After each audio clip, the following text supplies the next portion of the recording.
দেখতে দেখতে তো শীতকাল চলে এলো, আর শীতকালে যদি এই মজাদার সিম ফুলকপির তরকারিটা না হয় তাহলে কি হয়?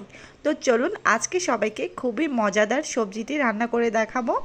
এর জন্য এখানে সিম ফুলকপি আলু নিয়েছি আমি। এখানে সিম আর ফুলকপি 250 গ্রাম করে আছে, আর আলু এখানে মিডিয়াম সাইজের 2টা নিয়েছি। এখন চুলায় প্রথমে আমি একটা প্যান বসিয়ে এর মধ্যে 4 টেবিল চামচ রান্নার রেগুলার তেল দিয়ে দিচ্ছি। তেলটা যখন গরম হবে তখন এর মধ্যে পেঁয়াজ কুচি দিয়ে দিচ্ছি হাফ কাপ। পেঁয়াজটা একটু বেশি হলে খুব ভালো হয়। এবার পেঁয়াজটা একটু ভেজে নেব হালকা সফট হওয়া পর্যন্ত। যখন এরকম একটু সফট হয়ে যাবে ঠিক সেই পর্যায়ে আমি এখানে 1 টেবিল চামচের মতো রসুন বাটা দিয়ে দিচ্ছি। এবার এই রসুনটা একটুখানি পেঁয়াজের সাথে ভেজে নেব। যখন এটা ভাজা হয়ে যাবে তখন এর মধ্যে আমি দিয়ে দিব 1 চা চামচ পরিমাণ হলুদ, 1 টেবিল চামচ পরিমাণ লাল মরিচের গুঁড়া, আরও দিয়ে দিচ্ছি 1 চা চামচ পরিমাণ লবণ। লবণটা আপনারা আপনাদের প্রয়োজন অনুযায়ী দিবেন। এবার কিছুটা পানি দিয়ে মশলাগুলো খুব ভালো করে মিশিয়ে নিচ্ছি। এর মধ্যে আর তেমন কোনো মশলা লাগবে না, ঘরোয়া মশলায় কিন্তু এই রান্নাটা তৈরি করা যায়। আর এর সাথে যারা ধনিয়ার গুঁড়া অন্যান্য গুঁড়া দেয় সেগুলো দিলে আমার কেমন যেন খেতে ভালো লাগে না। এই পর্যায়ে আমি এখানে চিংড়ি মাছ দিয়ে দিচ্ছি হাফ কাপ। এবার মশলা আর চিংড়ি একসাথে আমি খুব ভালোভাবে কষিয়ে নিব। একটু সময় নিয়ে ঢাকনা দিয়ে 2 থেকে 3 মিনিট মশলাটা কিন্তু কষিয়ে নিলেই হবে। দেখতে পাচ্ছেন তেলটা কিন্তু সেপারেট হয়ে গিয়েছে। ঠিক এই পর্যায়ে আমি এর মধ্যে দিয়ে দেব সেই তরকারিগুলো যেগুলো আমি রান্নার জন্য প্রস্তুত করেছিলাম।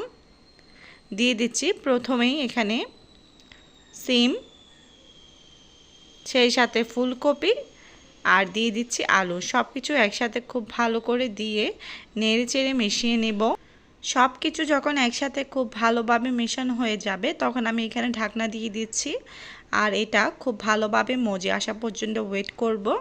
তো আমি সময় নিয়ে প্রায় 6 থেকে 7 মিনিট পর ঢাকনাটা তুলে নিচ্ছি। আর এই সবজিগুলো যথেষ্ট কিন্তু মজে গিয়েছে, আর সবজি থেকে দেখতে পাচ্ছেন কিছুটা পানি বেরিয়েছে। এবার সব কিছু একসাথে খুব ভালো করে মিশিয়ে নিচ্ছি। যখন মেশানো হয়ে যাবে তখন এর মধ্যে আমি প্রায় 3 কাপ পরিমাণে পানি দিয়ে দিব। পানিটা আপনারা আপনাদের প্রয়োজন অনুযায়ী দেবেন, যে যেমন ঝোল খেতে পছন্দ করেন ঠিক সে অনুযায়ী দিয়ে দিলেই হবে।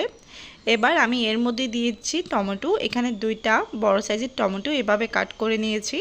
টমেটোগুলো সবশেষে দিলে খুব ভালো হয়, এরকম আস্ত আস্ত থাকে আর এটা খেতেও কিন্তু খুব ভালো লাগে। এবার এর মধ্যে দিয়ে দিচ্ছি 3টা আস্ত কাঁচামরিচ, এতে খুব ভালোভাবে কাঁচামরিচের গন্ধ ছড়াবে। ঢাকনা দিয়ে দিচ্ছি আর ওয়েট করছি খুব ভালোভাবে এটা সিদ্ধ হওয়া পর্যন্ত।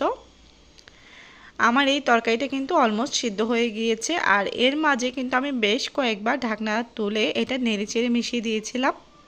আর এই টমেটোগুলো কিন্তু আস্তই আছে, আর আমার এদিকে কিন্তু রান্নাটা কুকও হয়ে গেছে। সবশেষে এখানে আমি ধনেপাতা কুচিগুলো দিয়ে দিচ্ছি, এতে খুব সুন্দর একটা ফ্লেভার ছড়াবে। এবার আবারও ঢাকনা দিয়ে ঢেকে জাস্ট 2 মিনিটের মতো রেখে দিলেই হবে। এবার ঢাকনাটা তুলে নিচ্ছি। আমার রান্নাটা কিন্তু একদম কমপ্লিট। আমি চুলাটা বন্ধ করে দিচ্ছি। আর এই রেসিপিটা এত মজার হয়েছে যে আপনাদেরকে বলে বোঝাতে পারবো না। অবশ্যই আপনারা এই রেসিপিটা ফলো করে ট্রাই করে দেখবেন। আশা রাখছি অনেক অনেক ভালো লাগবে। সবাই অনেক বেশি ভালো থাকবেন, আমার জন্য দোয়া করবেন। আল্লাহ হাফেজ।